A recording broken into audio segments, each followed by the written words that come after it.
I am Paul Savas, Clackamas County Commissioner and one of the co-chairs. Mayor Hodson, who is the other co-chair, is on vacation today, so he will not be joining us. So you're stuck with me tonight. I think everyone knows everyone in this group. Just looking faces. Yes. So we'll go around and just bypass the introductions, and Trent, the flag, will do the Pledge of Allegiance. Very well. We are going to be on theme today, I hope.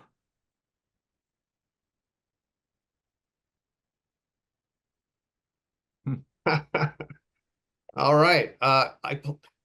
Join me in the Pledge of Allegiance. I pledge allegiance to the flag of the United States of America and to the republic nation in which it stands, one nation under God, indivisible, with liberty and justice for all. I think I blew that a little bit. Sorry. So we can't do minutes yet, so we're short on that.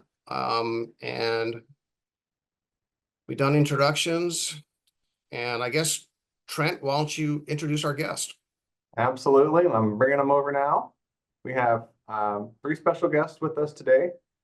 One from the governor's office and 2 from DLCD. So I'll give them a second to load in here.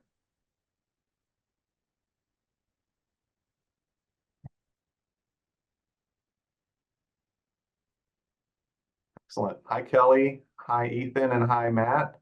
Really appreciate you coming to the Clackamas County Coordinating Committee this evening on August 1st. We have a group of our elected officials here, and we have just reached quorum, by the way, with Mayor Fitzgerald coming in. Oh, no, that's just switches with Caroline. But I'm pleased that you were able to make it today. We have a group that's seriously invested in housing in Clackamas County and housing production. And we know that you 3 are on the front line of new activities that are happening here at the state. We had an initial conversation, for context, at our C4 retreat in June about how will the new housing production conversations play out here in Clackamas County? What do we need to know? And we thought the best way to learn what we needed to know was talk to the people in the front, on the front lines, and who are the experts. So I'm happy to introduce Matt and Kelly and Ethan for your panel tonight. They have PowerPoint presentations if they want to go through those, and I'm going to leave it to Matt and team to decide through that. And I'm happy to help them through those PowerPoints if you want to start there or if you want to just start as a panel. Matt and Ethan and Kelly, do you want to introduce yourselves?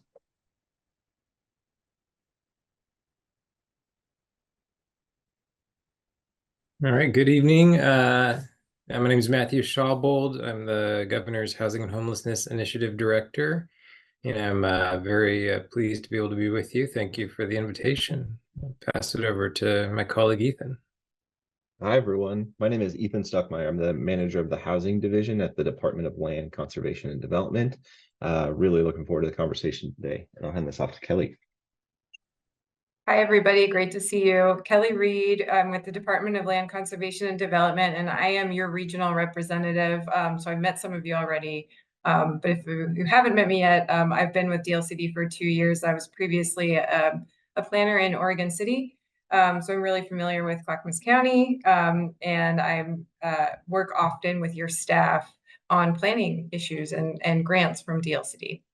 Thanks so much for having us.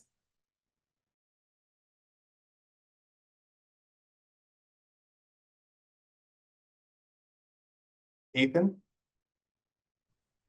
Am I first on the agenda, Trent? Yes. You're welcome to be. We can start with maybe DLCD and then go into the governor's office. Matt, if you want to go second, I'm happy to defer. Great. Ethan, do you want to drive, or would you like me to drive with PowerPoint? I've got it. So I appreciate the offer, though.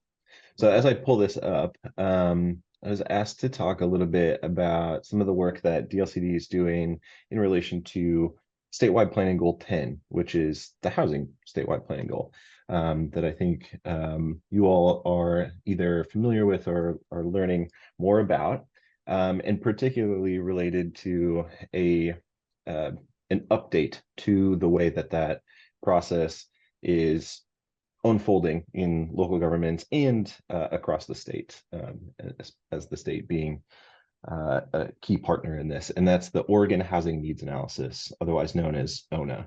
And I don't know, maybe a little bit of a temperature check. Who's heard of at least that acronym ONA, the Oregon Housing Needs Analysis, trying to get a sense of how detailed I could go here. Okay, couple hands. All right, awesome. So I guess in terms of introduction here, so what is the Oregon Housing Needs Analysis? Like I've already mentioned, this is related to the statewide planning goal 10, which is the housing planning goal. And so if you're familiar with statewide planning goal 10 at all, this phrase here in the italics might be familiar, which is the basis of statewide planning goal 10 is to provide for housing for the needs of the citizens of the state. Very simply put, in a somewhat difficult and tall task, as we've seen, but really the ethos and the intent of the statewide planning goal is for local governments to realize their obligation, and the state to realize the obligation to plan for the housing needs of their community, right? And so that process has been part of the working landscape in land use planning for the last 50 years, and only recently has been updated to kind of be more responsive to what we've seen happen over the course of those last 50 years, which is, to put it simply, we haven't really met our community's needs as we see throughout the state in terms of our housing shortage and our corresponding homelessness crisis. And so the update to the Goal 10 planning system is intended to bring that 50-year program up to today's standards and think more deeply about how local governments and the state governments and regional governments can work together towards that goal of meeting the housing needs of the citizens of the state. And so it's a really long-winded way to say that some of the planning processes in your jurisdictions have changed as a result of this, and I'll kind of talk about what that means. And on the screen here is a diagram of kind of the step-by-step process of what the Goal 10 planning system is. And so in the dark blue is the thing that the state does, which is at the front and the back end, providing the data and tracking and monitoring progress, but everything in between is up to the local government in terms of how they are planning for their community, the actions that they're taking, the responses that they're offering to their community's needs. And I'll talk a little bit more about what each of these pieces mean here in a second. The Oregon Housing Needs Analysis can also be kind of simply described as three things. It's a methodology, it's a dashboard, and it's a program. The ONA methodology is kind of that numbers-based process, right? The core element of the Oregon Housing Needs Analysis is that the state would provide a allocation of housing need, an allocation of a regional housing need to each local government, and then the local governments plan based off of that need, plan towards meeting that need. The dashboard is a way to track and monitor the progress that we are collectively at a city level, but collectively as a region, as a state, are making progress towards meeting those targets. And the program is how we are actually making that progress. So through things like the housing production strategy, through things like the housing capacity analysis, those individual context sensitive strategies and policies that local governments are implementing and striving towards those targets.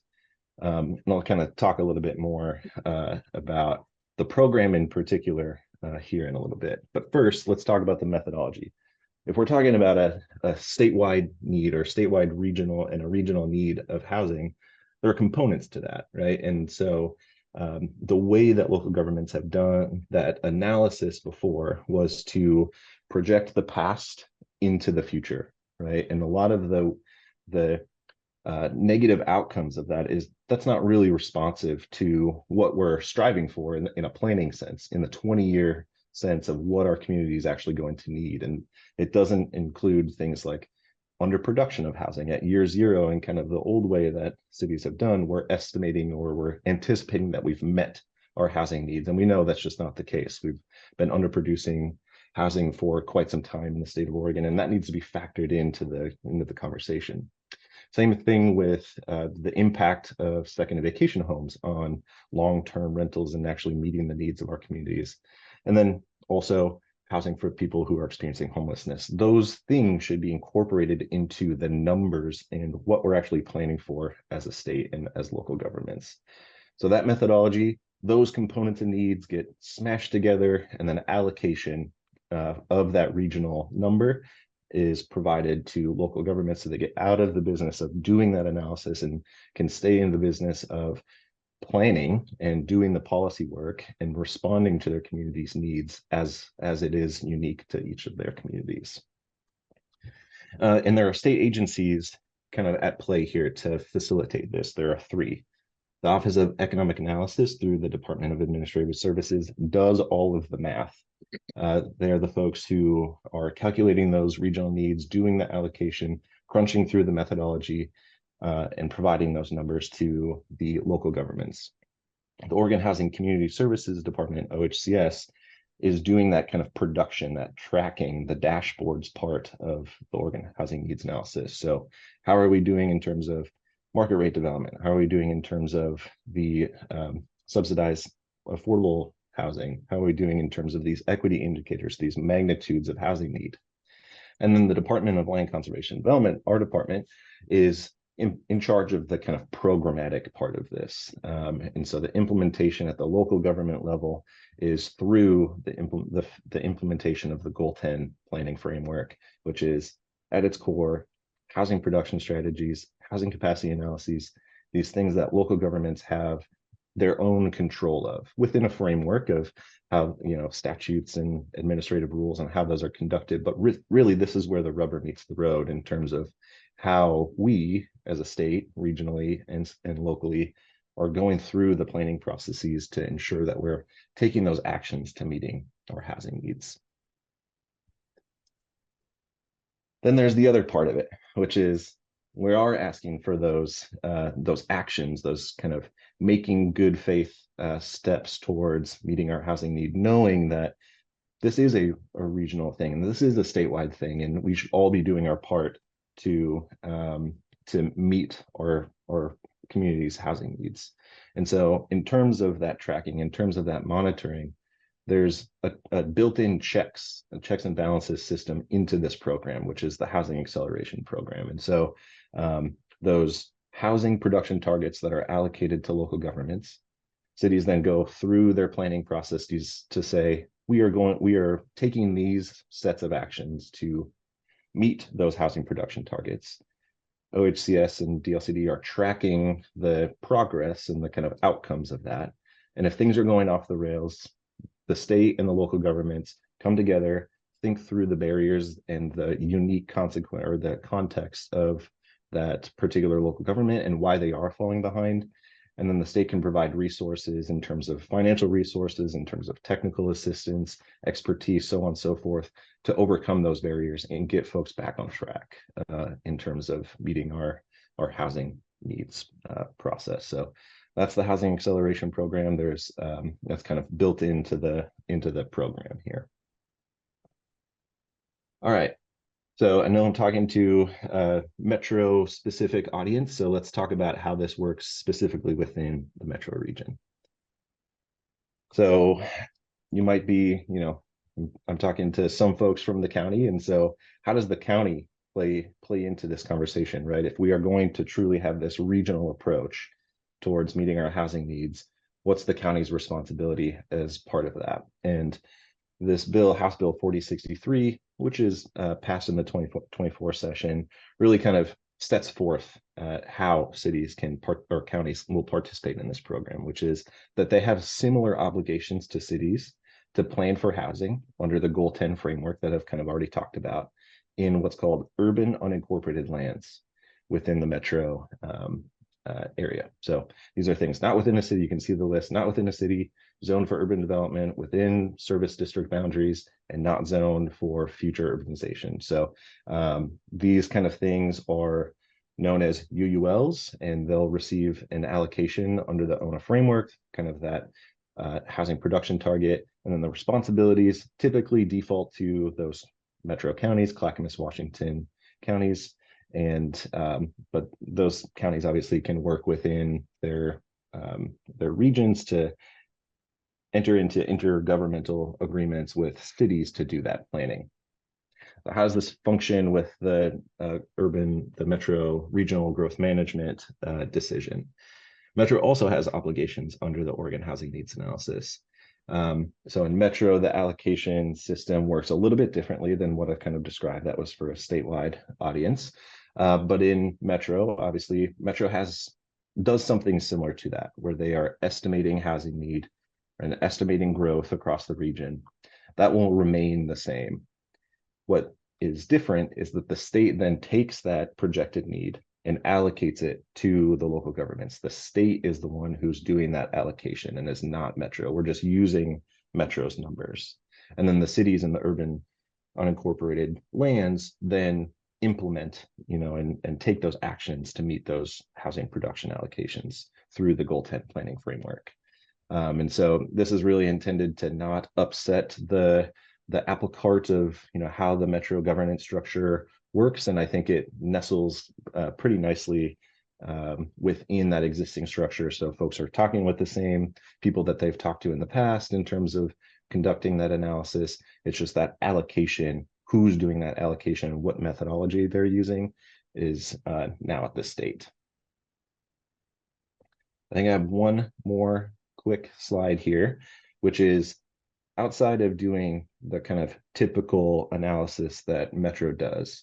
Metro has this, again, kind of thinking through the regional, state, and local approach, and all of these kind of responsibilities that each of those individual entities have towards meeting our housing goals.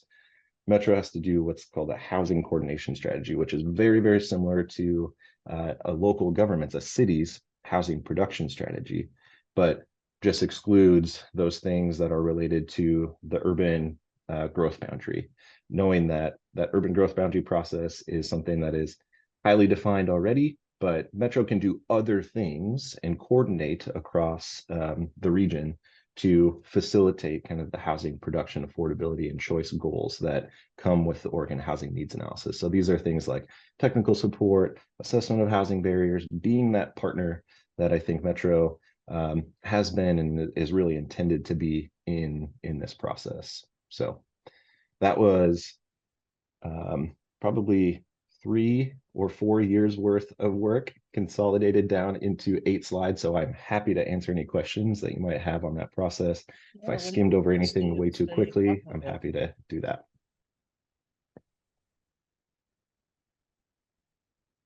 Go ahead, Counselor.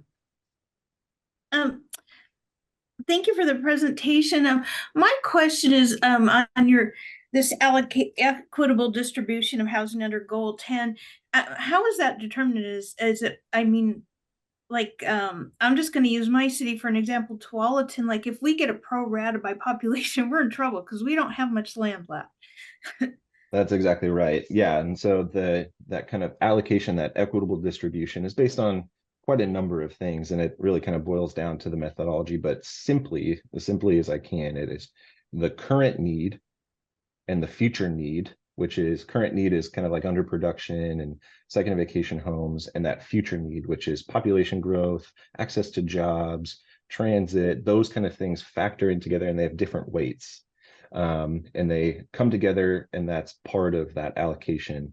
And there's a little bit of another nuance, which is trying to bring the region or each individual city towards the regional average. So if a local government has been severely underproducing housing, they might get a greater allocation compared to a jurisdiction that's really been producing quite a bit of housing over the recent past, to try to level that playing field a little bit. I will say that is not necessarily tied to the urban growth process within Metro, and this is for what cities should be planning for in terms of the policies within their control, which the UGB is not part of that equation in the Metro, but things within their control to facilitate housing production, affordability, and choice through those housing production targets. Does that answer the question? Yes, it does. Thank you. And then I just want to make a food for thought kind of statement. When we get housing, the SDCs, I see you're dealing with that, but like because of the limited increase in property taxes, it in the long run it really hurts community or our cities and counties to it doesn't pay for the cost of services when I pencil it out in the long run. So that's just something for consideration as we get these requirements. Thank you. Absolutely. Ethan, thank you for your presentation. I'm going to be as careful as I can here. So, it's inferred in your slides. I think most people know this, but just want to say it's inferred in your slides that goal 10 is primarily a responsibility of the cities versus the counties. What I want to say is, as far as this particular region within the metro boundaries, our challenge has been, even this committee was formed back in early 2001. And the idea was C4 would be part of the concurrency that would coordinate all of the infrastructure and community issues and the cities and the county to work together with infrastructure. And 13,000, shortly around that time, 13,000 acres were added to the UGB in Clackamas County. 20 years prior to that, in anticipation of the county growing to meet all the things that you talked about that goal 10 addresses, including some of the other state planning goals, infrastructure, jobs, schools, all of that. We had planned the Sunrise Corridor back in the 80s, right? So you move the clock up to year 2000, we get the 13,000 acres, everything's coming together, and all along, here it is 44 years later, and the main piece of infrastructure we need where those 13,000 acres get to is the Sunrise Corridor. And yet it seems like politically, that's not in our cards. And I know that's not your fault or the state's fault, but it becomes, I would say, whether it's whatever the motivations are or whatever that may be, whether it's political or it's, development based, whatnot. I don't think that the state is overseeing that, or maybe could tighten that up to where Metro does, or there is a means to address infrastructure. Outside the urban growth boundary, we got different problems. And Clackamas County is not alone in this area, and that is, water, sewer, and transportation as well. Transportation is a huge issue. You have small cities, you have larger rural cities, but for the most part, most of the rural cities, a wastewater plant's anywhere from $40 to $100 million for a small city. So that's a challenge. And yet, the means in which to build those just isn't there. We're putting a lot of money towards the housing and development, but we're not putting the appropriate amount of money towards infrastructure. So if I was, so to speak, to re-engineer the system, I would say there would be either more mandates or requirements to make the system work better. But I'm hearing this from other county commissioners across the state.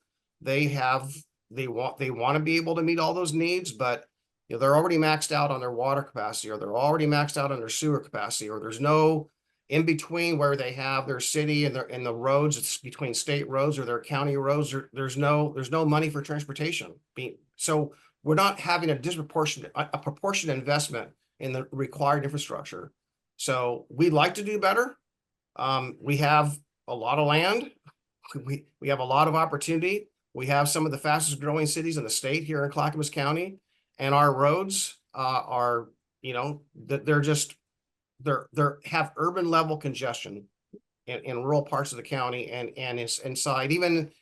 Yeah, so I'll just leave it there. But is there anything, is the state aware of that? Does the state have a plan to address that? Yeah, Commissioner, it's a really good question, and a point that I think harkens back to the previous comment as well about this is just really tough for local governments to do, right? To kind of balance these things. And I think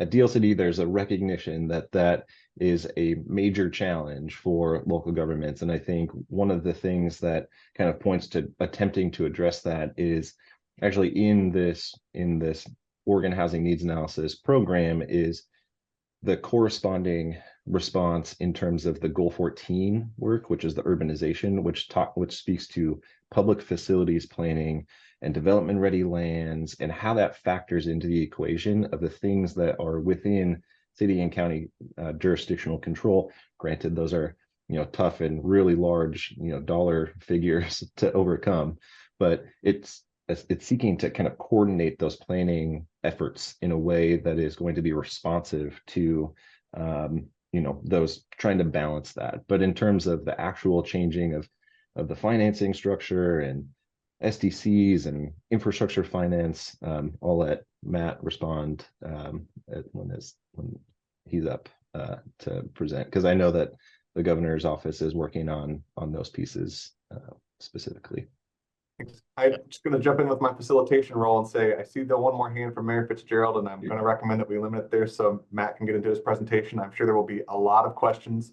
Before your question, Mayor Fitzgerald, Commissioner, I heard you say that goal 10 was limited to just cities, but what I heard Ethan say earlier was that urban unincorporated areas are now included in that work. Is that correct, Ethan? That is correct. Yeah, I was gonna jump in there. Yes. So in metro counties, Washington, Multnomah, and Clackamas, Washington, and Multnomah do have obligations under the Goal 10 program, and will receive those allocations. Right. So And I puts see the that on the county same staff playing is field at there. that point. Right. Yeah. Just for this group's context, we have about 90,000 people in Clackamas County's urban unincorporated area, which is about the population of Beaverton. So that's the scope of work that the county will inherit. It would be the largest city in the county if it were all one city, FYI. Okay, Mayor Fitzgerald, and then let's let Matt have his presentation.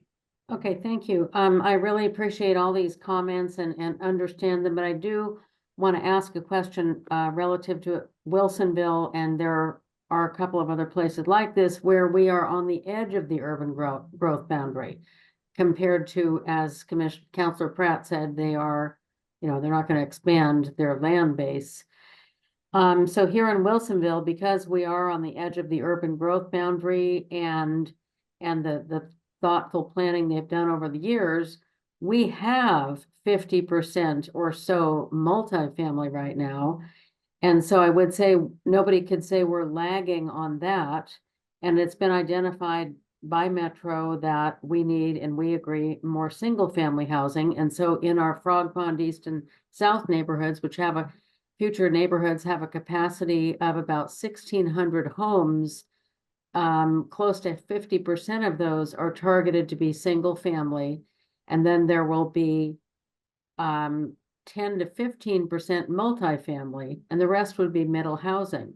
So where I see that we are lagging, and it's been identified, is we want more middle housing and single family housing. And does that qualify for infrastructure, or do we get penalized because we're already there on some counts?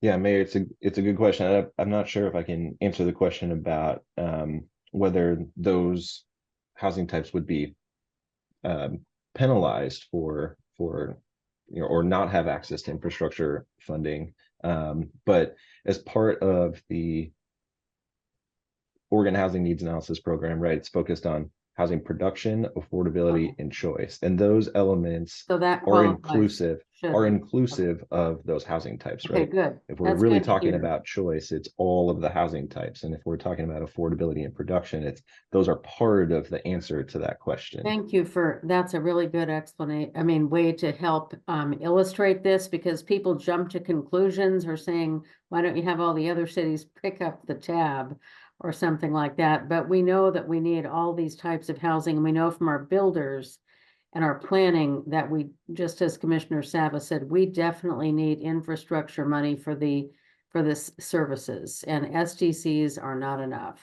Thanks. Sherry, I see that hand, but I'm going to skip so that Matt can provide his presentation, and so we have enough time to get through that and have questions for the whole panel. Thank you. Great. Trent, just so I can manage my time, how much time would you like me to take?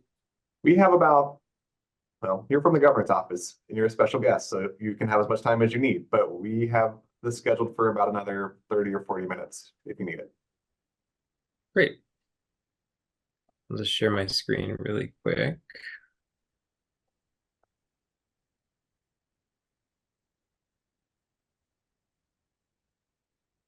Okay, so again, thank you for having me this evening. I'm happy I was able to join the conversation.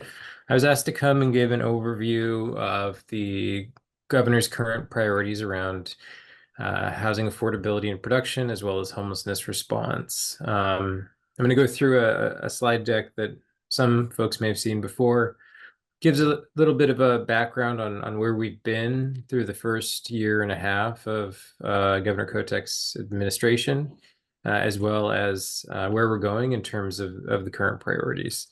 I'm happy to be interrupted through the process unless I'm messing up your facilitation trend. If there's questions that come up, I'm also happy to just answer the questions at the end. I think that you would get through this fully Question. and take questions I think would be the easiest for this group in particular. Great, sounds good. So these are two visuals that are just representing what we see as the major stages of developing and implementing the governor's priorities around homelessness response and housing production.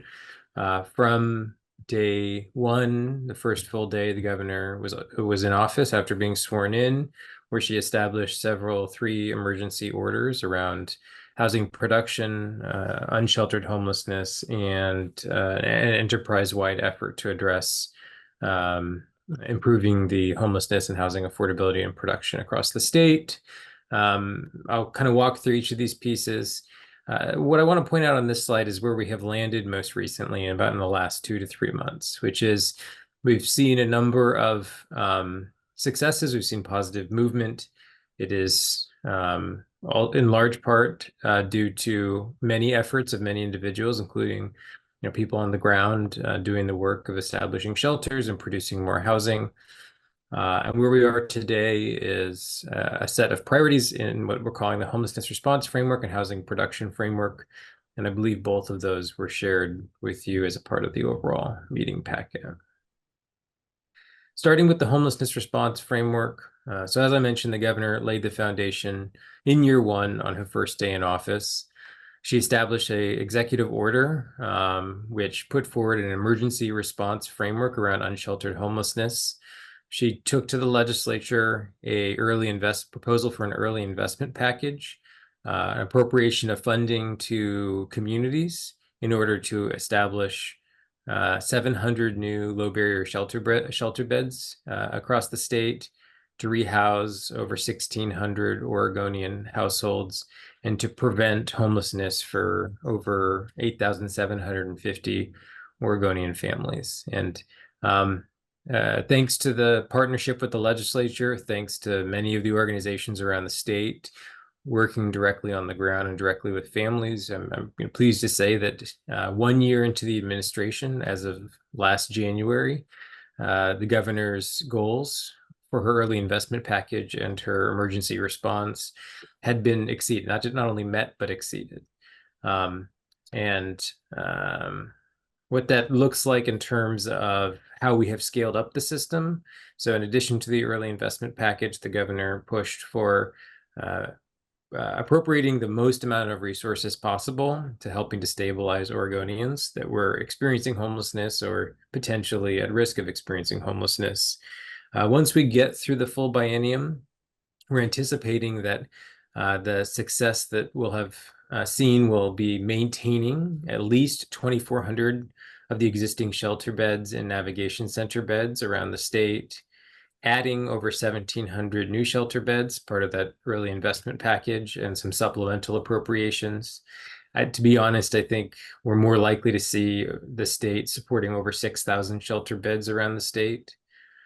We'll rehouse over 2,700 Oregonian households and stabilize them in their housing and keep them there, as well as preventing homelessness for over 24,000 Oregonians with prevention services.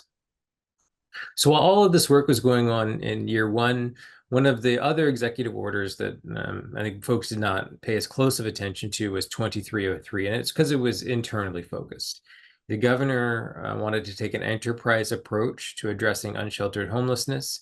And so she directed all state agencies, but a select dozen or so, to prioritize ending homelessness in the policies, programs, and services that they administer.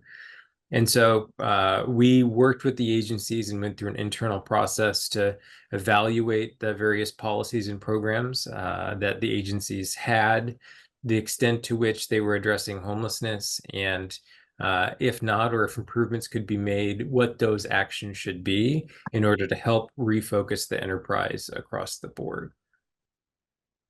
Key issues that came up through that assessment process are familiar to a lot of folks who worked in human services, health services, housing services for a long time. We have a fragmentation of services across the enterprise, particularly around various assistance programs for rent or utilities, shelters, and then youth-related programs and health programs. Policy development and program development occur in a very siloed fashion, and there's a lack of alignment across the state systems. There's varied and complicated procurement processes, which create more of a burden for program staff and service providers on the ground.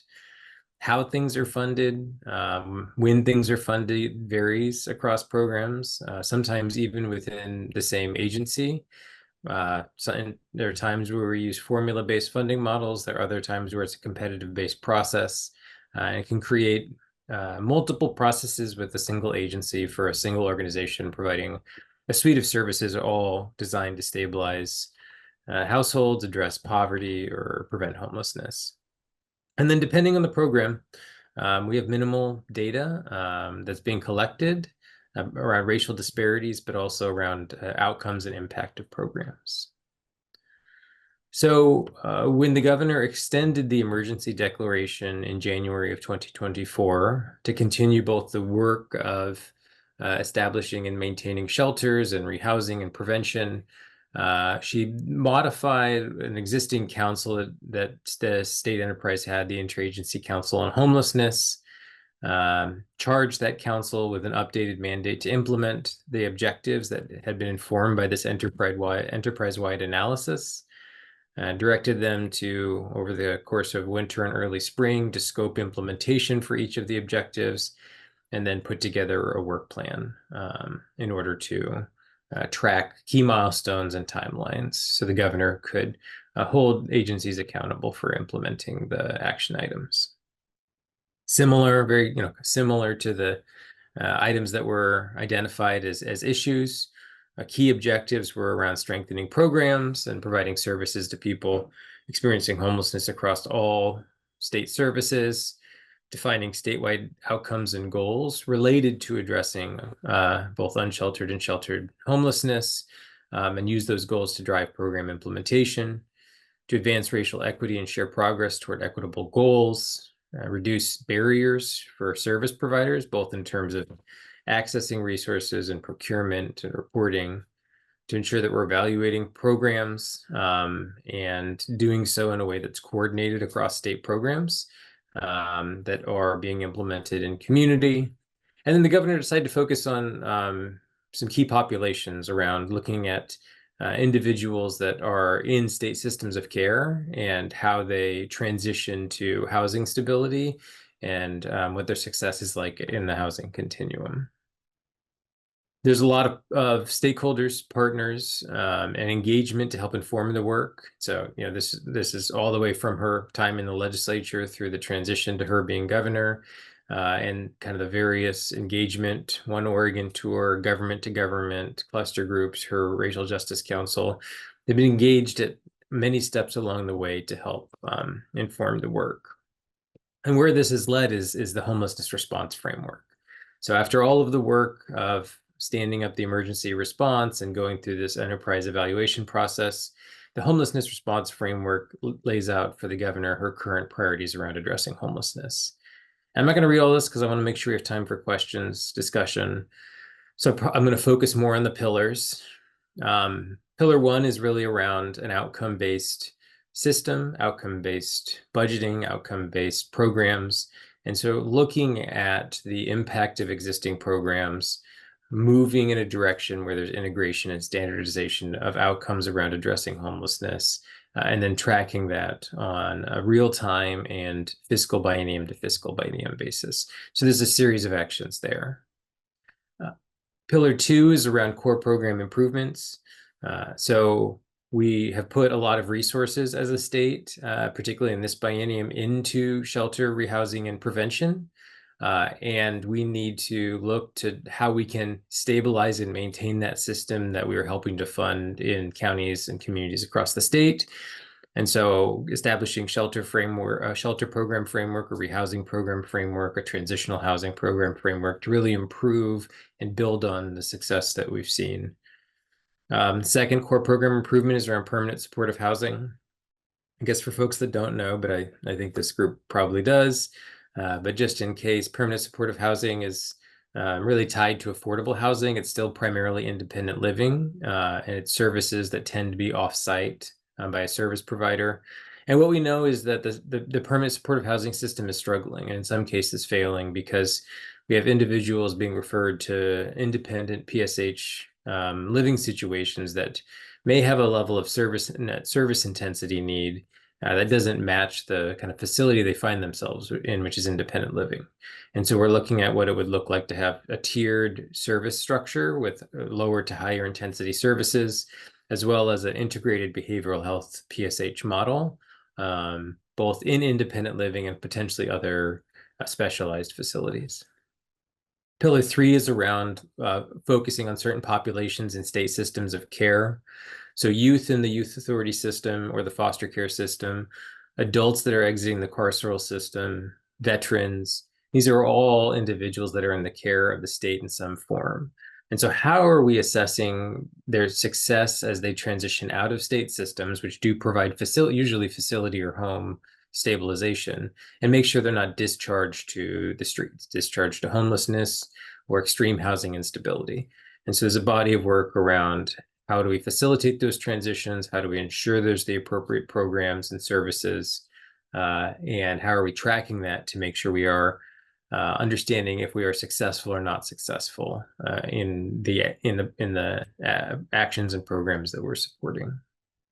The fourth pillar is around cross-system alignment. And I talked a little bit about this, but it's really understanding what are the current requirements in our health and behavioral health system with coordinated care organizations, community mental health programs, or federally qualified health centers. They all have contracts with the state.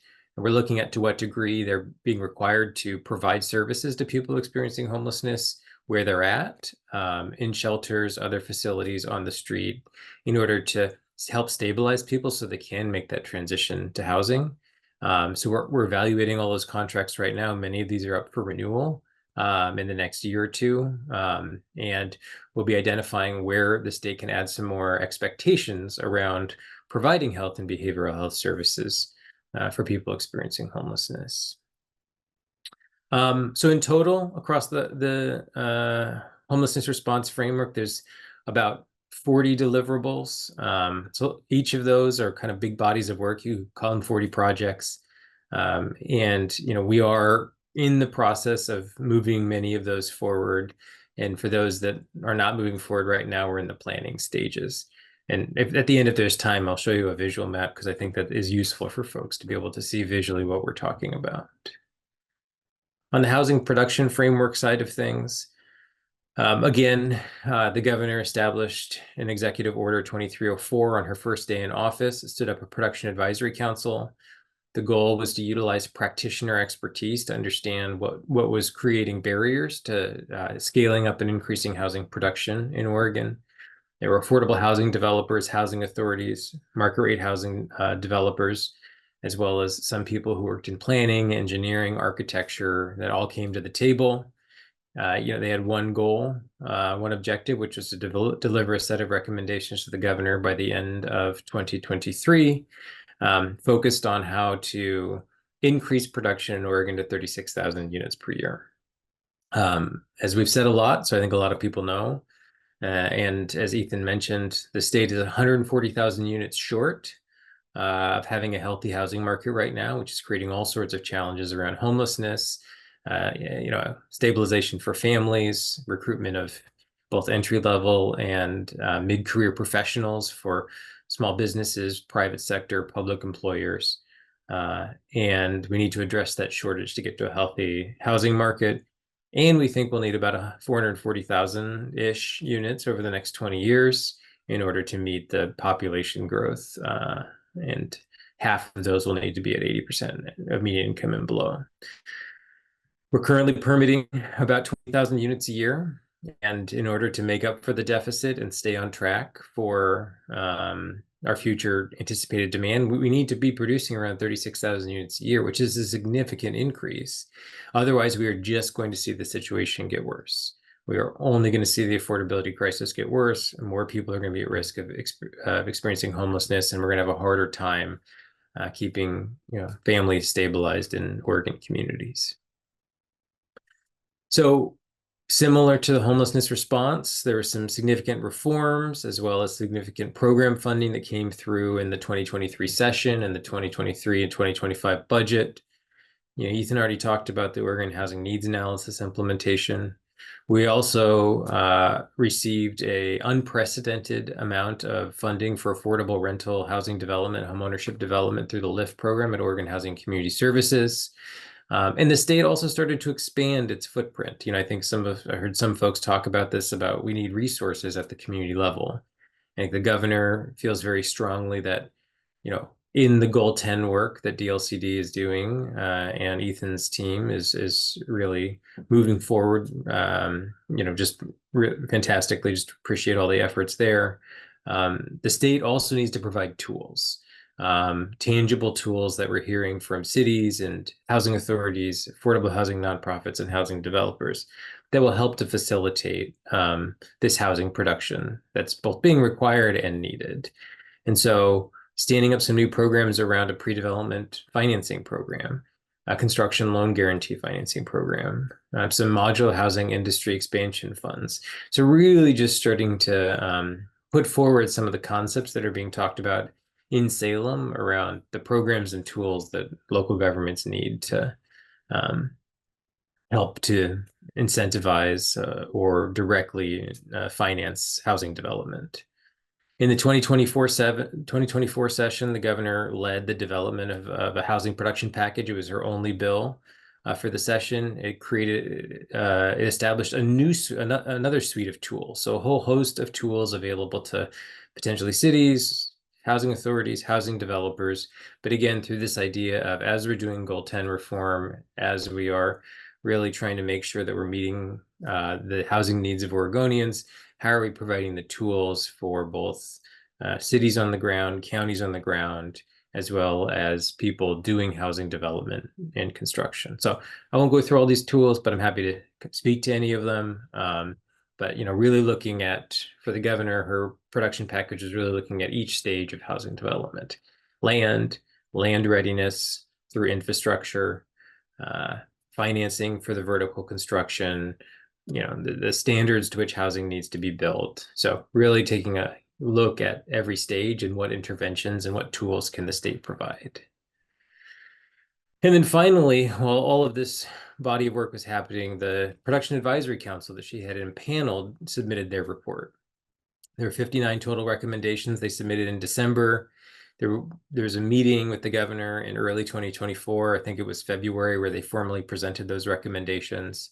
And after the short session and the housing production package, she took a look at those recommendations to determine which of the 59 she wanted to include as her next steps in her housing production agenda. Again, similar to the homelessness response framework, I won't go through it all again, but a large body of involvement from stakeholders in the housing development, housing production space have helped to inform many of these stages, as well as the framework that I'll walk through today. And then where we've landed is now the housing production framework. And again, similar to the homelessness response, this is about 40 deliverables, so 40 projects. And we're in the process of putting each of these deliverables into motion. This production framework was finalized last month, and we are putting in place, we're doing some agency implementation work, policy option packages for the budget process, preparing legislative concepts for the next session. So got a big body of work around that. Similar to the response framework, I'll talk about the pillars.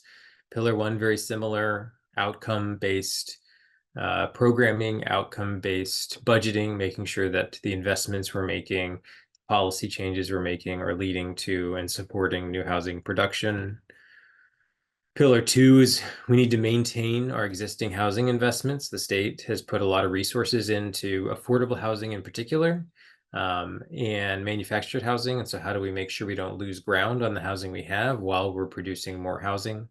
So there's a body of deliverables around preservation and stabilization of existing affordable housing, manufactured home parks, other, naturally occurring affordable housing, as well as potentially acquiring housing on the marketplace where, given current market dynamics, there's an opportunity to stabilize people living there and maintain affordability in the long term. Pillar 3 is a body of actions around land and land readiness. Some of it's related to the own implementation around development feasibility and buildable land inventories and urbanization. We want to try and support local communities in meeting both their wetlands and their housing production goals by providing resources and tools. We're looking at state-owned properties that could be used in a disposition and development process for housing at the local level. As well as, again, looking at those stages of housing development around site readiness, site acquisition, infrastructure for how to support new housing production. Pillar 4 is focused on less complexity and cost for housing. So we have some studies underway to learn about best practices happening in Oregon communities that could be advanced at the state or supported at the local level around land use, the land use process, the public works process, permitting and franchise utility process requirements. The governor wants to lead by example and improve the state of Oregon's process. And so she's looking at what it would look like to establish major project teams across state permitting agencies, to modernize LUBA with electronic filing and other technology, provide training on a voluntary basis for planners, developers, people in the housing development industry in order to help people stay up to date on changes to state laws and state rules, as well as alignment and adjustment of some state standards. And then finally, a body of tools for local jurisdictions or housing developers to, again, continue to expand that toolbox that the state has to support housing production. This one particularly focused around the process, the complexity, the cost. And I will say one of the other things we're doing right now, and I know I've reached out to some of your staff, is looking at what barriers still exist around maximizing middle housing and infill within current UGBs. And we'll be looking at what policy solutions might be available for the next session. The 5th pillar, programs, tools to support the financing of housing development. So infrastructure, financing, that's where this body of deliverables are, and to continue to expand OHCS, providing more tools as a housing finance agency on par with other Western states. And then finally, Pillar 6 is looking at workforce. There's currently a procurement out. It might have closed, I'm not sure. The Higher Education Coordinating Commission. And they are procuring a talent assessment to look at all of the public and private sector occupation types that touch housing development. So it could be architecture, engineering, it could be construction, could be plan reviewers, it could be inspection staff. And they're looking at where there are potential deficits or where they anticipate deficits for occupation types on a regional basis. I think we'll be getting the results of that talent assessment back in around November, December, and that will really help us focus on interventions on a both geography basis, but as well as an occupation type basis to be effective with the limited resources the state has in growing the workforce for key occupation types in different communities around the state. So with that, I'll stop there. It's a lot of information. I have a visual that kind of maps this out if folks are interested as well.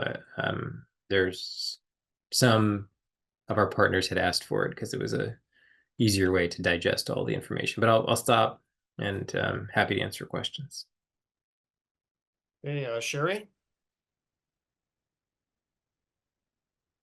You're on mute. There we go. I got it. Yeah, thank you. I got just a couple of questions. Number one, on your, um, under the housing acceleration program, it says cities is defined to be inclusive of Tillamook and then the urban unincorporated land in Metro. Why does Tillamook fall within Metro's program? I think I'm going to pass that one back over to Ethan. I think that's from Ethan's materials. Sure, thanks. So Tillamook County is roped into this Oregon Housing Needs Analysis process through a particular bill, Senate Bill 4000 or 406, which is a bill that basically says Tillamook County is a large city for the purposes of housing planning under the Goal 10 framework. And so they're trying that out. It doesn't mean that they're part of Metro, or it doesn't mean, it changes their population or anything like that. It's just for the purposes of these planning activities, they are subject to that Oregon Housing Needs Analysis program. Okay, thank you. The other ones I have are, I hear these plans for housing for veterans, for homeless people that want it. But I want to know if there's also incorporated in some of these plans, education and job training for these individuals who take advantage of these programs. If we could do that, we could lower the homeless number and cost. Yes, no, thank you for the question. So one of in the kind of package of services that's provided either through the PSH package of services or rehousing services, one of the eligible uses are workforce development and job training. Now the implementation of that varies by region. The state provides those resources and the guidelines that say it's an eligible use. We know that some regions are really leaning into that. And the governor is very interested in learning about how we can better connect people as they've been stabilized to those workforce training opportunities.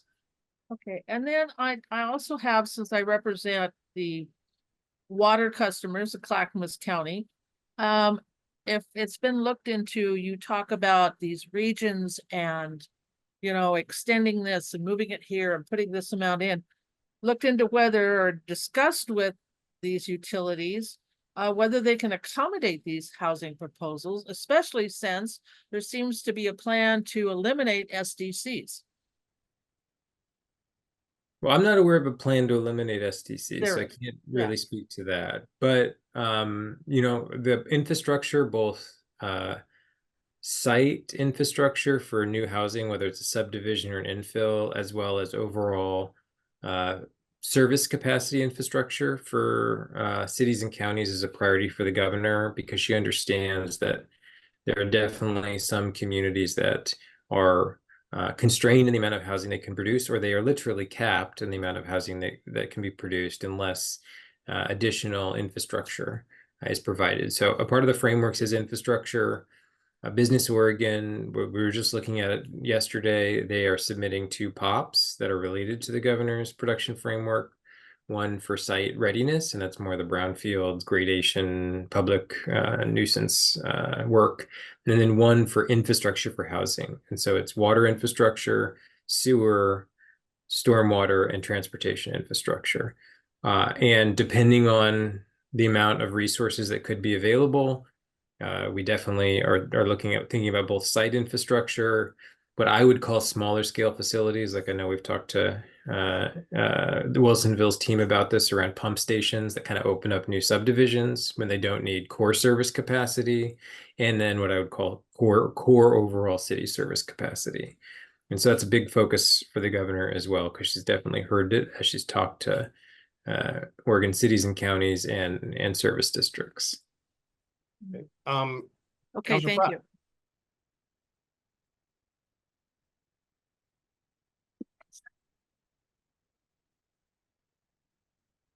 Councilor Pratt. Oh, my question has to do with the homeless.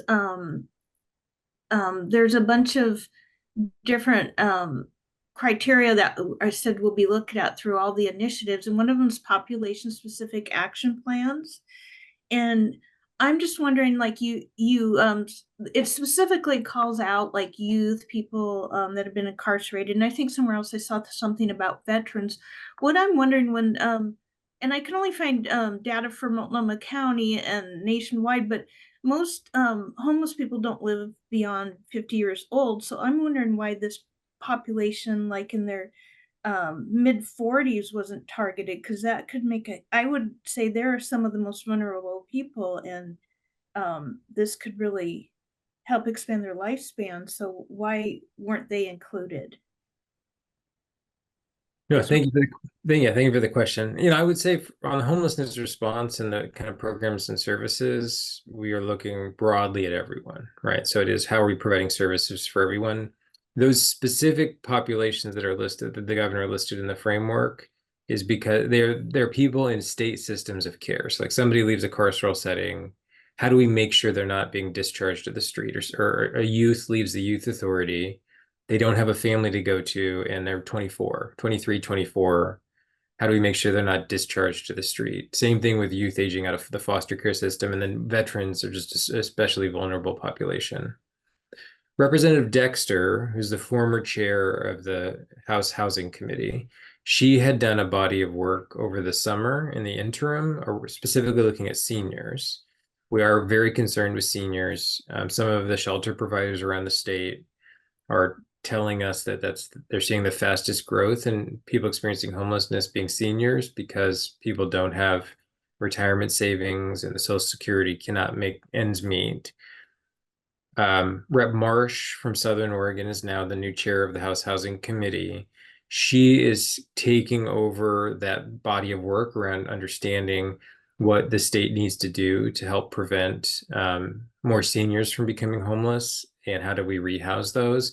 And so we're kind of in a support role. We're not trying to create a second conversation, but we are tracking that as well, because it's the indicators we're seeing are quite frightening, and we want to make sure that we don't see that expand further. Mayor Milch. Thank you. Matt, I noticed on the organizational chart where you list the governor's office contact, your name is all over that with some of the most challenging things to deal with. You mentioned a little bit about workforce, not so much getting formerly homeless people into the workforce, but I want to talk about the workforce required to accomplish some of these goals. I understand that nationally we have about 1 million fewer people in the construction trades now than we did at the height of the housing boom in 2007. And you talked about architects, planners, some of those high-level jobs, but just the people to pound the nails, is one big shortage we have. Is part of the strategy going to be getting more involved with the community colleges and the unions and the high schools that have these programs that will start to get people into those trades?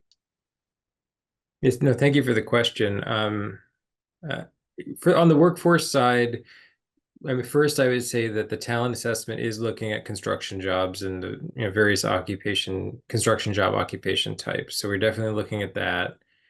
I think the state economist would say, and they've done this work as a part of the ONA work that DLCD is leading, that it's not just, it's both small businesses, construction firms, and lots of construction firms, as well as workers. And so we're aware of that, and we're looking at that.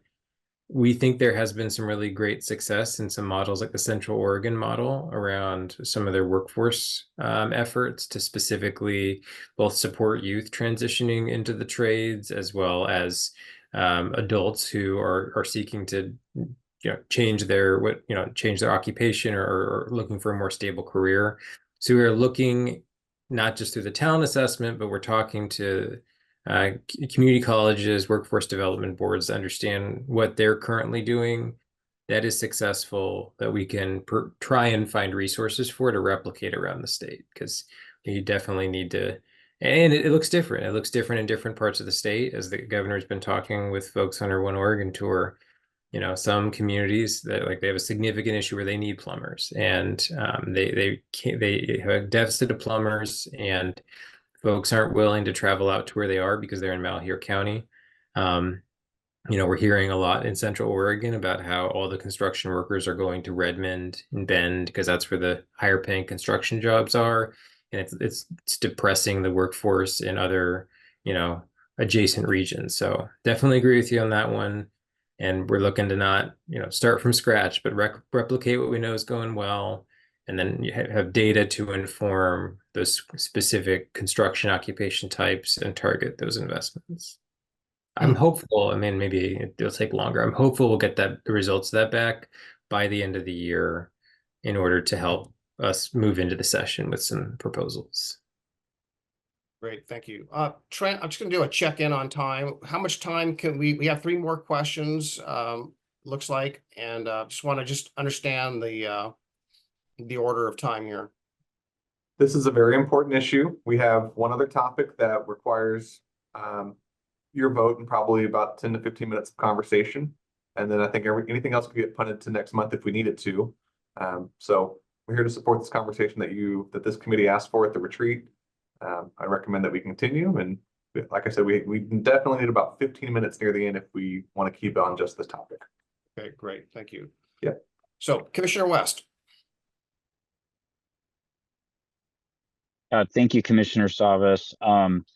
A couple questions for you. One, are there any pockets of excellence or areas that outside of Oregon where we're seeing them do better than this area, where we can where we're looking to duplicate and not always reinvent the wheel here? I didn't know if there was some conversation around other places that are doing better within getting their housing stock up and meeting their housing needs. That's one question. The second question I have is there an effort by the governor to not only talk about housing, but how treatment and housing intersect together? Because much of the issue on homelessness also intersects with addiction.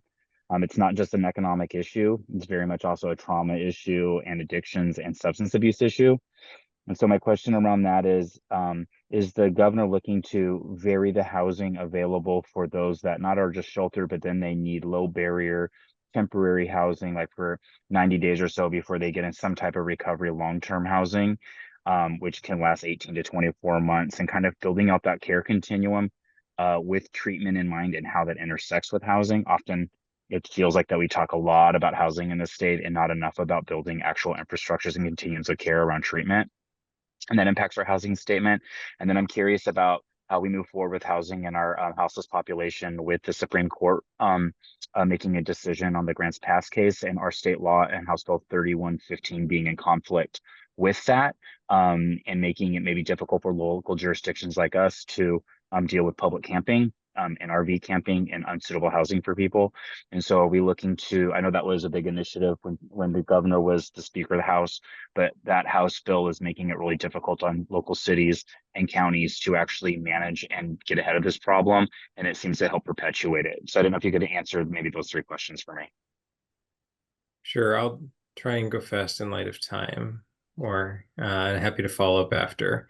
On the first one, yes, we're definitely learning from other states. A real practical example is the DLCD team is in the process of standing up the Housing Accountability and Production Office, which is modeled after an office in California that helps to ensure housing production goals are being met. The home builders there have found it a very valuable office, as well as local planners. And so that's a great example of where DLCD has done a lot of great work and they're learning from the California team. Montana, Colorado, New York, all of those governors or kind of secretary level or agency director is the language we would use level folks are leading major efforts around increasing production. And so, the governor has been on panels with those governors, and we're learning from those teams as well. So we're definitely not trying to reinvent the wheel across those 80 deliverables. I think your second question was around integration of health and behavioral health. And yes, there's a number of action items related to that. We are looking at, right now, this is a gross oversimplification, and a service provider would probably correct me, but we move households into shelter, and then the next step for them to move into is really either independent living or some sort of long-term care or facility if they need a higher level of intensity of care. Navigation centers around the state and Project Turnkey sites around the state are are probably the closest thing to a system of transitional housing that we have, and they've been very successful, and they are providing, Commissioner, exactly what you're talking about, to a point, which is this shorter term transitional housing to help people stabilize, access services, and then transition into longer term housing. I think we know that that's not enough, and so we're looking at integrated behavioral health and health programs and models of housing, both transitional and long-term housing. We're looking at how we can address like the challenges of I don't want to call it transitional housing, but it effectively is around a shorter term housing that is more like SRO structure in terms of the facility type, but there are health and behavioral health services and nursing services on site, some of which, depending on the services and depending on the facilities, are Medicaid eligible and some of which are not. And how do we wrestle with the challenge for those that are not Medicaid eligible and find the resources there? So we're working through all of those and looking at how those two integrate. And then on the last one, I think the governor had made the statement herself to the press. She is open to consider any changes the legislature feels are necessary with 3115, the time, place, and reasonably objective standard. My sense from at least some of the legislators that I've talked with are that at this point, there isn't a specific issue with a time, place, manner requirement with a specific solution that has been raised up and that's being worked at this time. Thank you. Mayor Buck. Thank you, Commissioner. Matthew, Ethan, Kelly, thank you all for taking the time to be here tonight. There's been such a concerted effort by, it seems, all the cities when we sit at round tables like this, over these past years to create more housing in our communities. And I think the state has done a lot to help remove some of the, especially some of the political barriers we face to issues such as rezoning. I know upcoming work that's being looked at in terms of, even the insurance requirements, for condos and things that are actual real barriers to those types of housing being built. So just like a couple questions. One is around HAPO, and we've had this conversation at our council recently. Just curious, like what are the actual types of violations and stuff that you heard that exist in Oregon or that cities are perpetuating that you hope that HAPO will help to address? And then two,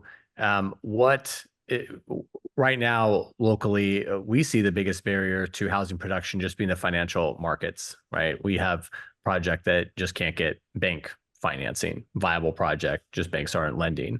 Yeah, we know this is kind of trend nationwide, right? In periods of high inflation, when we need housing the most, the least amount of housing gets built. Of course, in Oregon, where we're already short, it just exacerbates the problem. So can you talk a little bit about the state's plans to address, that topic? Sure. And Ethan, I don't know if you also want to comment on HAPO at all. I mean, I'll give an example. I think from the governor's perspective, the Housing Accountability and Production Office, it does have some enforcement power, like a lot of, DLCD or other state agency. But the goal is really to lead with support, technical assistance, voluntary compliance. And then to the extent there is a jurisdiction, so let's just say, no, we're not going to make the changes that you've identified that we need to make. That's the point at which, after all other options are exhausted, the office may turn to enforcement. The idea is not a policy-making office. It is an office that is meant to just ensure that the state's housing production laws are being followed.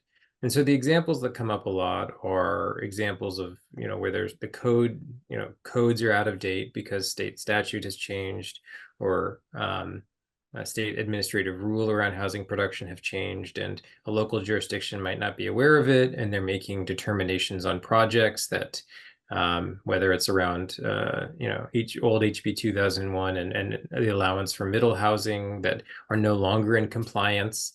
And before it needs to go through a long process of appeals and the quasi-judicial and judicial process, HAPO can be there to say, hey, we can help you mediate this. We can confirm that your local codes are no longer in compliance with state statute. And we know you're resource constrained. Here are some technical assistance funds to actually update your codes, or here are some model codes that you can put into place that will bring you right into compliance with state law. The only time in like examples like that where the office would get to enforcement is if a local jurisdiction says, that's nice, we're not interested. And the code is not in compliance with state statute and state rule. They are unwilling to accept technical assistance funds and the staff that the DLCD team or building codes division will provide. And they continue to implement housing production laws and regulations that are out of compliance. Ethan, I don't know if you wanted to add anything else on that. So I guess I'll just say that, yeah, that ethos of supporting and coming together in partnership with a jurisdiction and a builder to remedy an issue that they've identified or can't agree on. That's like truly the intent of HAPO and in that enforcement. And enforcement is way down the line in terms of the steps and the actions that HAPO can take. Mayor, to your question about like what do these look like, there's a defined set of called state housing laws that this office is kind of got this authority over. And those are things like their objective standards, their middle housing, their housing production strategies, their implementation of those kind of things. And so those are kind of the instances. Another good one is the example that Matt shared, which is like state law changes pretty frequently, and oftentimes local governments don't have the staff or the resources, or things slip by that they're just not able to, catch and update in their development code, or they're going to get that at some point, but there's this kind of gray area transitional period. And really, I think that's where we'll see the most benefit of HAPO is like cleaning those things up, standardizing, some of the implementation of those state housing laws across the state. And so that builders aren't going to these different jurisdictions and getting different answers. And now everybody's confused. I think that's a real, shining benefit and value of HAPO. And then Mayor, on your second question, thank you for asking that, because I almost forgot to talk about this. Part of the package that I think is really valuable to local governments, what we hope is the moderate income financing revolving loan fund. So the governor included this in her production package.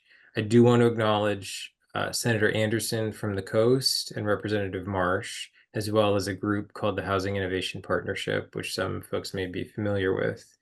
It's a group of individuals that came up with kind of a novel idea around, you can kind of think of it as a site-specific tax increment financing district, even though it's not really that, because you don't have to wait for the accrual. The money's pulled forward.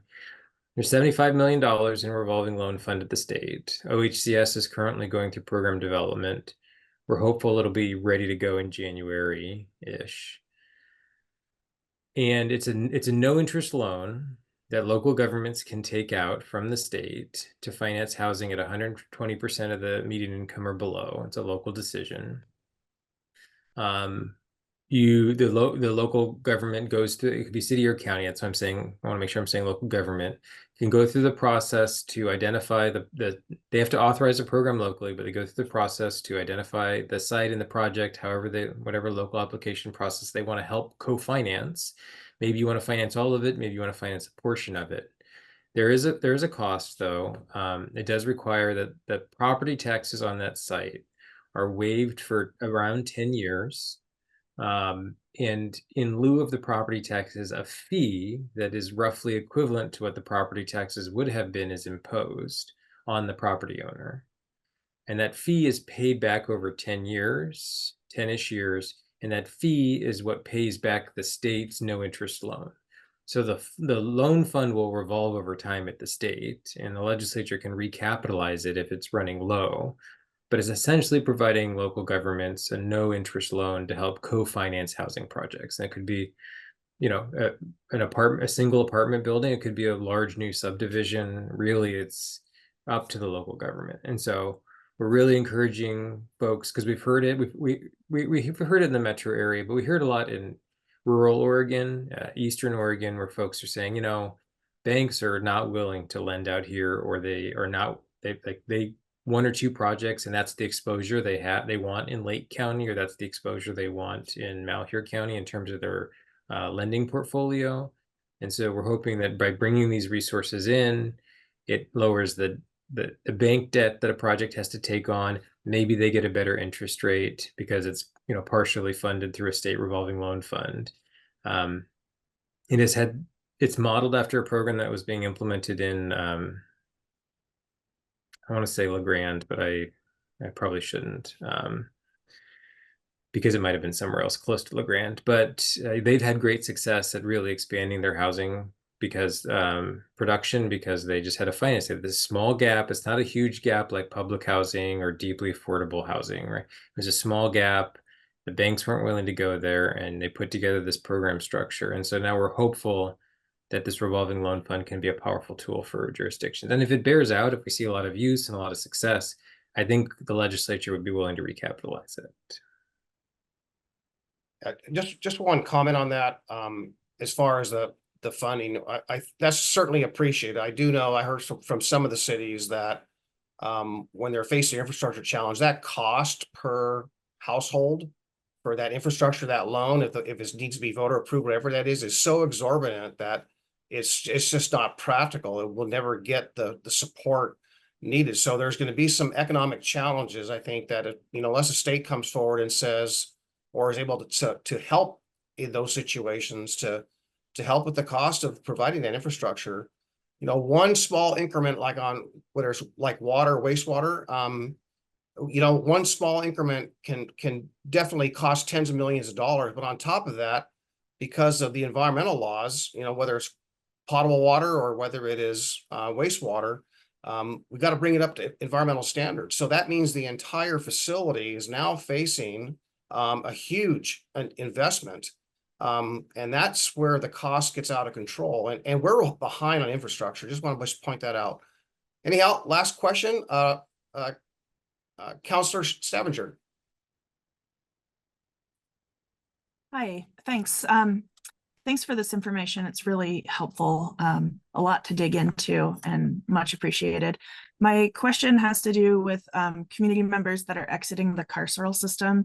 And in many cases, they're re-entering the community that they were most connected with, which means they're on community parole and probation locally. So I'm wondering what the interface looks like between the state system and the community correction system, and if there's thought being placed into increased funding for the community correction system in the next legislative session with the legislative concepts that you're putting together.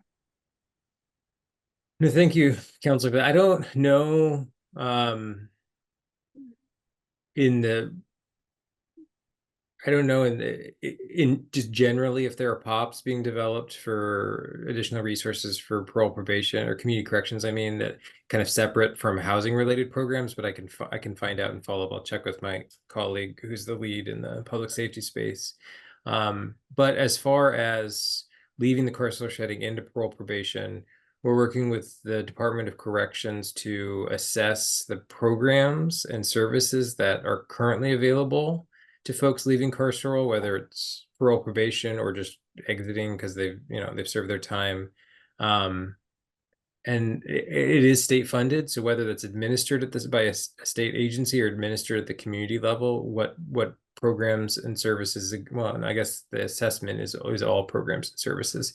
And then to the extent what's identified is, oh, we have a huge gap. We are finding that a large percentage of people either that are on parole probation or that have just exited the carceral setting are exiting to the streets or exiting to some really unstable situation.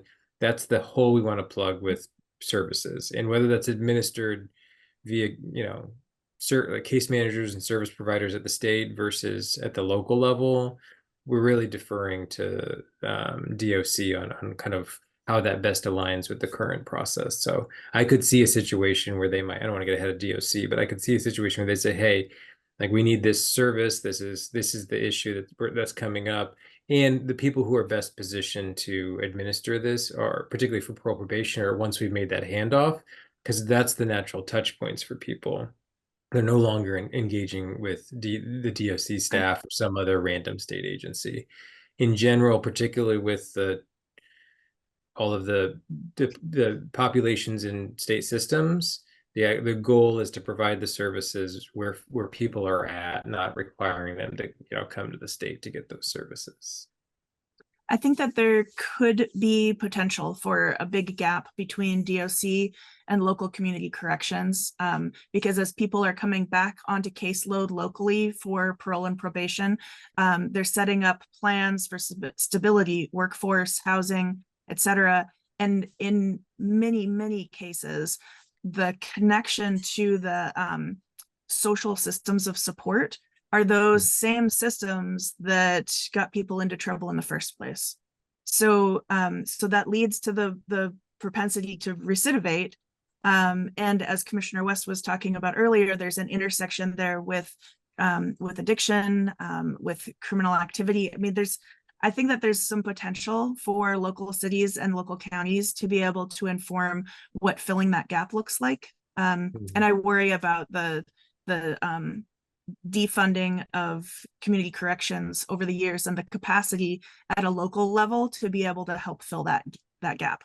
So thanks Thank for you the for flagging that. I won't, I know I'm running out of time, so I won't pull up my big process map, but I will say we are going through a different process for each kind of grouping of deliverables.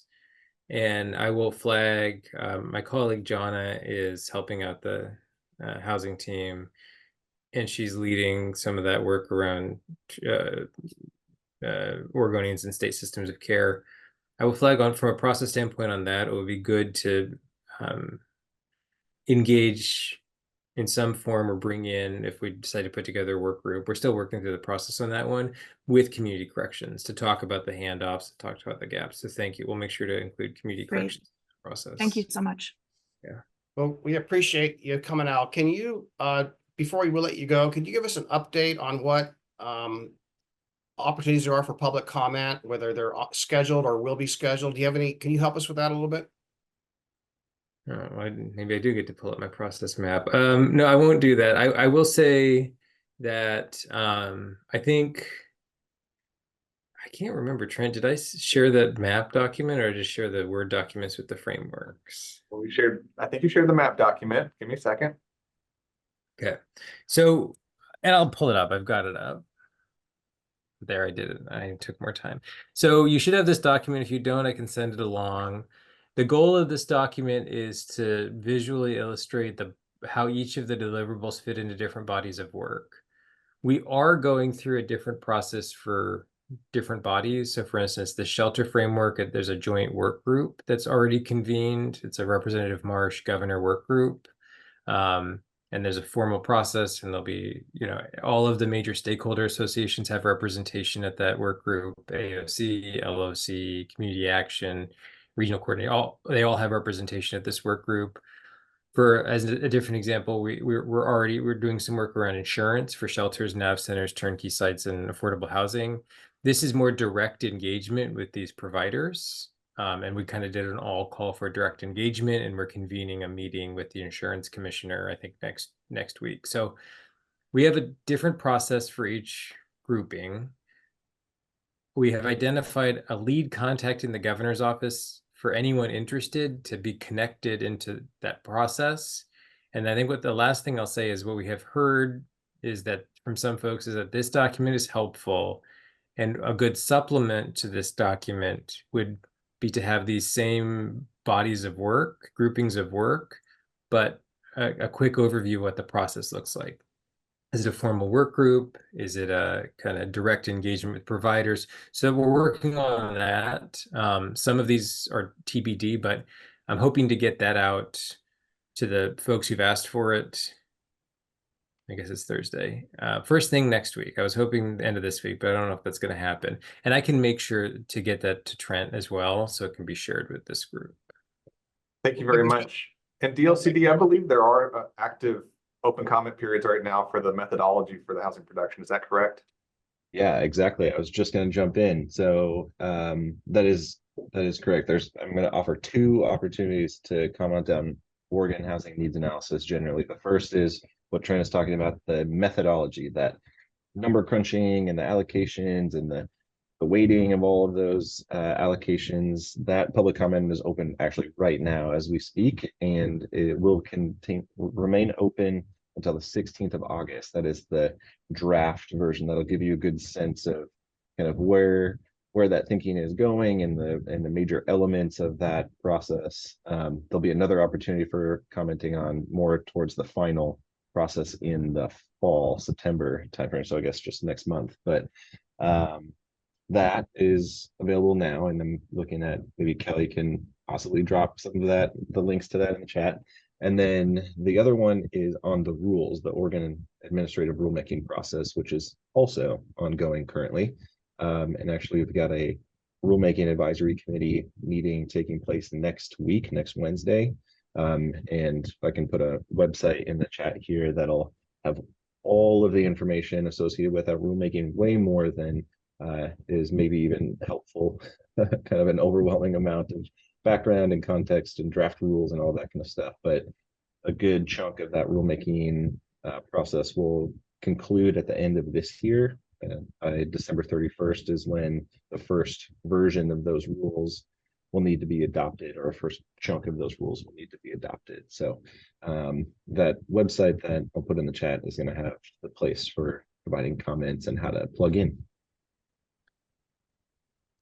Great. Well, thanks again for coming out and spending time with us and answering the questions. And we look forward to work with you in the future. Thank you all for having us. You bet. Yes, thank you. Thanks. Trent. Thank you. Yeah, as our friends leave, I'll just say there's not really time on those two public comment periods for C4 to make a comment, but I would encourage your jurisdictions, if y'all have upcoming moments, to either work with your technical team or staff team, or even your colleagues on your councils or boards. If y'all want to participate, that's why it was important, I think, for them to make those announcements. They are looking for that feedback that your communities need to be successful within all of this. Okay, so thank you for indulging a long but very good and much requested conversation. I know that they were really working hard to try to get to the retreat but couldn't make it, so this was the next best thing. I'm going to punt the C4 retreat part of your agenda to next month, primarily because you asked us to put our technical policy team together to come back to you with some recommendations on what to do with the housing conversation that you were looking for and wanted to have, or how C4 could participate in that. And that group is still meeting, and they have the goal of being able to present a menu of items that you could potentially work on at your September meeting. So that's a good opportunity to punt that information for now. In the meantime, at the back of your packet, there is a transcription of the C4 retreat. And so, and that's really just a transcription of all those things that you wrote on, except for the pictures. We didn't transcribe that. I think y'all drew, that was fun. But everything else is sort of typed out in there for your good work. Let me just do another quick count to make sure we have the votes here. 1, 2, 3, 4, 5, 6, 7, 8, 9, 10, 11, 12. Yeah, we're good. So you need to go back to your approving the minutes. And then once we do that, we can then go into the transportation values and outcomes document, which will also need a vote. So if you can hang on just for like 10 more minutes, we can get through that after you approve the minutes. Okay. Is there any amendments, changes to the minutes? Is there a motion to approve the minutes as presented? So moved by Sherry French. Is there a second? Second. Okay, and seconded by Mayor Fitzgerald. Is there anyone in opposition to approving the minutes? Is there any abstentions? Thank you. The minutes are hereby approved. Trent, back to you. Thank you so much. Very deep into your packet, I think it's in the 70s, is a the draft values and outcomes document that you all approved and that your councils, many of you have taken back to your council to look at again and just to see if it had that larger approval. Some of you were comfortable with the language, and others provided some helpful feedback to improve the document, as can happen sometimes when we wordsmith the document as a group of 40 people. We were trying to accommodate a lot of folks. So I'm hoping that the feedback that was provided here can help us just tighten this document a little bit more.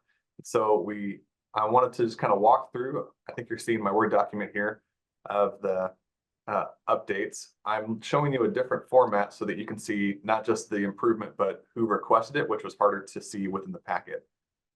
And that way you can also see, for those of you who made those recommendations, you can see your input included here in the commentary as well.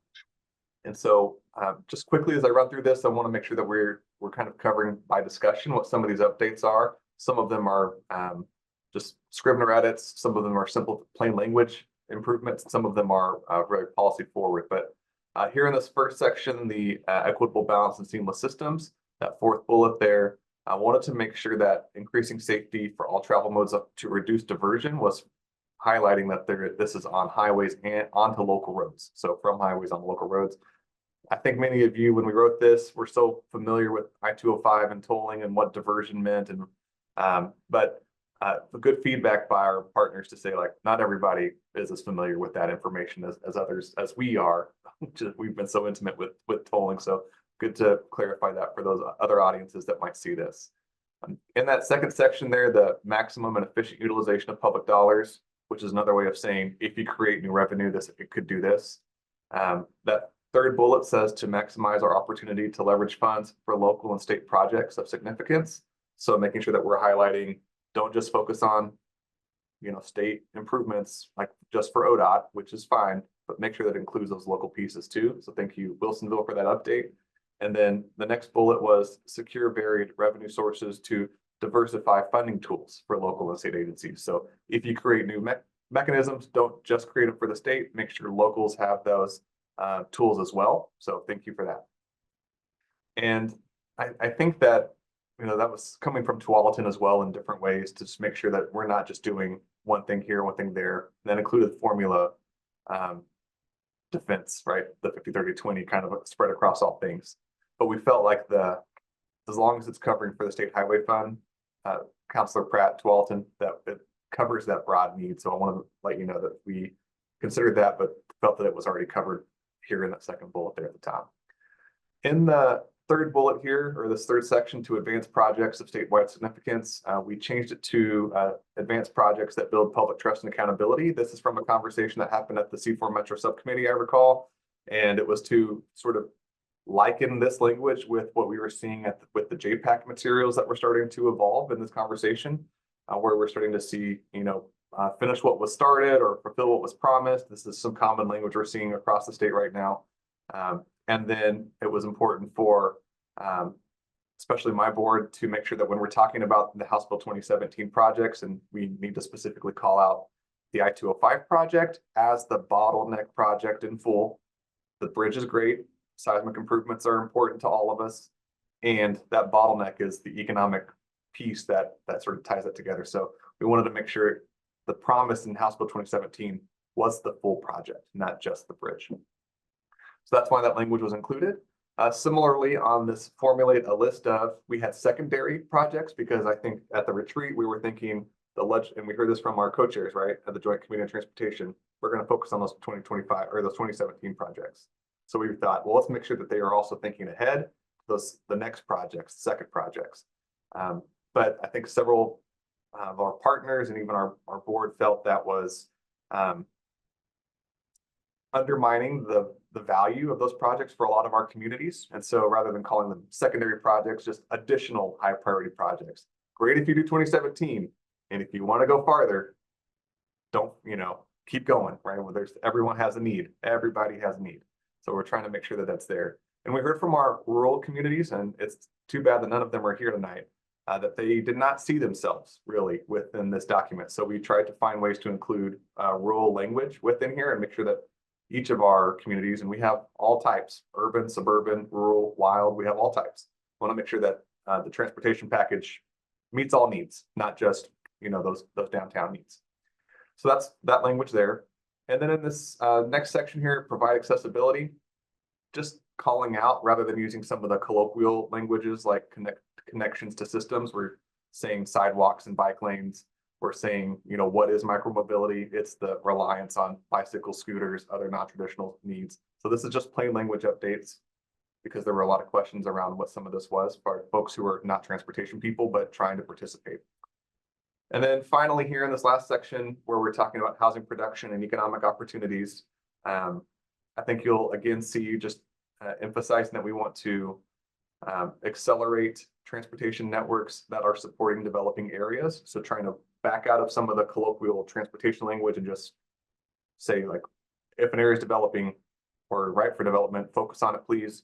And then that last bullet, second to last bullet, add bridges, since everyone's got bridges. We have a lot of rivers and creeks and culverts here, important to a lot of our transportation local networks here. And then that last bullet, again, emphasizing our rural communities and bringing them into this language, improve safety and reduce congestion on roads that connect urban and rural communities, where a lot of our projects and a lot of our communities sort of tie together. And that's true for 99 getting to Canby. That's true for 213 getting to Malala, 212 and 224, which is the Sunrise Corridor, going out to Sandy and Estacada. So it really is a way to like make sure that our rural cities, which are becoming almost urban cities because of how close they are now, have that infrastructure to access where a lot of jobs and transportation and transit are. So that's the intent of a lot of this language. It looks much more simple in your packet. And so for your consideration here tonight. Yes, Councilor Stavanger. Hi, I had a conversation with some folks about paratransit, and unfortunately it happened after the 25th. So I was wondering if there might be a consideration in the third bullet under accessibility and multimodal facilities to say invest in transit and paratransit so that it's convenient, reliable, and a safe option or safe travel option. If the group is open to that change. Counselor, is there a sense that it doesn't exist? There's a sense that so what I gleaned from the conversation is that there's a sense that sometimes it gets lumped in with transit as a whole, and that it's helpful to separate that out for folks that are experiencing disabilities in our community and the barriers that they have to transit options. So so naming it in addition to transit as a priority would be helpful to make those populations more visible. Yeah, okay. I might ask John Sarah to comment, but I do know that I sit on the STIF committee that was a product out of HB 2017. And I know that monies were the employee payroll portion were part of those funds were directed towards services like that. So, and so they've had an infusion of more money than they had before, but I see your point. But John, do you have any comments, John, on that? Yeah, Commissioner, or Counselor, excuse me. I would just be interested to hear a little bit more about what your community is saying. We do have a really robust paratransit system here that provides door-to-door service for folks. So if there are people who are having trouble accessing it or just don't know much about the program, we have tons of resources available for them and folks that can connect with the community. So I would really want to make sure that they're getting the resources that they need. But always support adding additional language in here about transit as well. So yes. Thank you. Yeah, I think the issue was more around visibility of that need and continued visibility for populations with disabilities. And so I think that there's always an opportunity to increase education, and I would love to work with you to get some of that information shared out through Milwaukee. But I think that this actually just boils down to feeling lumped in with transit investments in general, and that this is a very specialized type of transit that they wanted to make sure was represented in the values that we were voting on tonight. Okay, thank you. So I have it added here in draft form as it's just two additional words here. If that's good for the group, or if not, we can work it. Okay. All right, there it is. So Trent, do you want action on this? Yes, so the step now is, because of this, there's enough feedback that I think we've sort of bypassed what the initial group edited at the June retreat. And so what I'm looking for now, yes, is this body's approval of this document. And what would happen after your approval is I would send it back to the councils and include all of you as C4 members to say, this is, thank you for your feedback. C4 has incorporated that. This is now the living document. Use the month of August to reply to any jurisdiction that wants to add a logo to it. And then what we would do is it would be a live document starting in September for any use that any of us would like to use it for in advocating with with our legislators. And of course, any of us could use it at any time during August, knowing that it's live, but just with the condition that we are accepting logos for as long as we want, but we'll start using it as a live document or a working document, or a living document once we hit September. Mayor? Yes, Mayor Fitzgerald. Well, I don't know if it's too early, but I'd like to move we adopt as proposed. Okay, it's been moved by Mayor Fitzgerald and seconded by Sherry French from CRW. Any discussion? All those in favor, raise your hands, virtual or otherwise. Okay. Those opposed? Passes unanimously. Thank you. Okay. Oh, Pamela. Oh, she was raising her hand virtually, I think. Okay. Thank you. Is that anything more urgent, Trent, for tonight? Urgent for tonight. There is nothing additional. Let me just really quickly scan that really large agenda. Thanks for your patience on that. You have a lot going on. No, we're good. We're good for tonight. Okay. Well, thank you all for your participation tonight and input, and we appreciate it, and have a safe drive home. Thank you, you too. Thank you. Sure.